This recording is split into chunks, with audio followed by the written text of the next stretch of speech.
Yes, friend! Kasama na ang bibi mo sa radyo, DJ B-Boy Bibo! Yes, friend! Ngayong medyo maulan-ulan, ingat-ingat ka sa daan, madulas. Diba? Patanga-tanga ka pa naman. Charot! Oh yes, friend, maligayang araw ng Biyernes sa iyo. Sabi ko naman sa iyo nung Lunes, 'di ba? Mabilis lang na makikiraan ang linggong ito. Oo, at totoo rin 'yung sinabi ko kanina, ha. Ingat-ingat ka sa mga pinaggagawa mo sa buhay mo. Nakakahiyang mapahiya. Kaya iwas-iwas sa pagkakalat, no? Baka ang mga baho mo ay biglang sumiwalat. Yes. Mabaho yan. Kayo ba mga yes friend, kung tatanungin kayo tungkol sa usaping kahihiyan, ano yung pinaka naaalala, pinakasariwa sa inyong isipan, pinakaunang pumapasok sa inyong kokote at alaala pagdating sa nakakahiyang karanasan, no? Yan, ano yan, ha? Nakakahiya talaga yan. Kasi diba sabi nila kapag nakakahiya ang naging karanasan, mahirap makalimutan. Basta si B-Boy Bibo, number 1 ako dyan. Marami akong embarrassing moments. Pero okay lang, diba? Yun naman ang humubog ng kakapalan ng aking mukha. Kaya tama talaga sila, no? No mga sinabi nila na ang mga karanasan mo ang magpapatibay sa'yo at ang mas papatigas ng pagmumukha mo.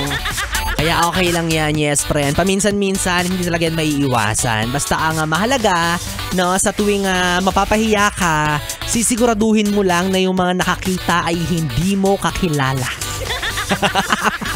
Para walang ebidensya. Diba? Hindi nila maipagkalat. Well, anyways, yes, friend. Kung ikaw ay nag-aabang, naghihintay para sa ating papromo ngayong araw, ito, nako, hindi ka mapapahiya sa mga kaibigan mo sa darating na iyong birthday.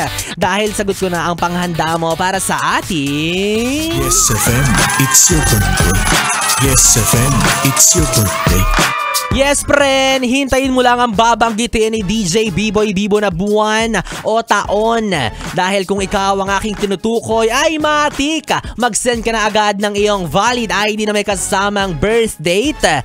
At paunahan po ito mga yes, friend, kung sino ang mauunang makakapag-send ay siya ang mananalo ng 500 petot. Kaya naman eto, nalakasan mo na ang volume ng radyo mo dahil i-announce na ni DJ B-Boy Bibo ang ating hinahanap na buwan para sa ating Yes FM, It's Your Birthday.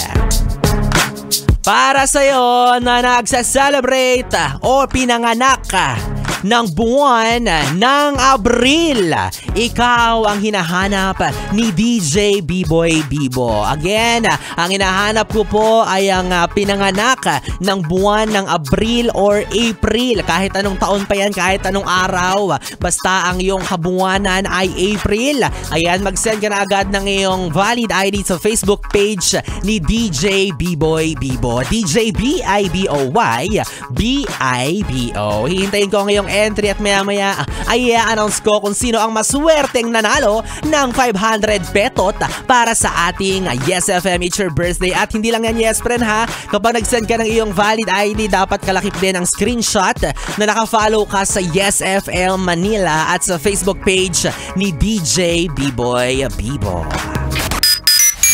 Wala na guys mga yes friend, ako na ang iyong kapiling DJ B-Boy Bibo para sa ating BB Time ngayong Friday evening. Abangan nyo dahil meron tayong nakakaaliw, nakakatawa, as in nakakaligayang entry para sa ating BBC or B-Boy Bibo Confessions. Hanggang mamayang alas 12 pa tayo magkasakasama. Dito pa rin at dito ka lang sa istasyong No Problem, ang 101.1 Yes FM. Yes FM!